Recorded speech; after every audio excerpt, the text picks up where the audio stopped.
Hi everyone. Navratri তো চলছে আর অফিসে ওই জন্য এথনিক ডে সেলিব্রেটও হচ্ছে। আর আজকের কালার কোড ছিল গ্রিন। ভাগ্যিস আমার কাছে গ্রিন কালারের একটা সালোয়ার ছিল, আজকে ওটাই পরলাম। সোসাইটির কাছাকাছি দেখলাম একটা ছোট প্যান্ডেল হয়েছে। এগুলো দেখে যেন কলকাতার কথা বেশি মনে পড়ছে।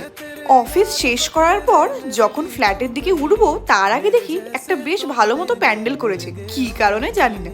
আর আমি দেখেছো কতটা খুশি, কারণটা তোমাদের বলছি। বাড়ি ফিরতে আমার আর মাত্র 2 দিন বাকি। মন তো এখন খুশি থাকবেই। আর 2-3 দিন আগে আমি যে ওই পনিরটা এনেছিলাম, আমার বাড়ি ফেরার আগে এগুলো সব শেষ করে যেতে হবে। ইচ্ছা হলো হঠাৎ যে চিলি পনির খাবো, একবারে বানিয়ে রাখবো, 2 দিনে এটা শেষ করে নেবো। বাট আস্তে আস্তে যখন রান্নাটা আরও এগোচ্ছিল, কালারটা দেখে না আমি নিজেও বিশ্বাস করতে পারছিলাম না। আমি জেনারেলি রান্না করতে গিয়ে টেস্ট করে দেখি না, এবারটা আমি টেস্ট করে দেখেছি আর বেশ ভালো লাগছিল। রাতের ডিনারে পরোটা চিলি পনির।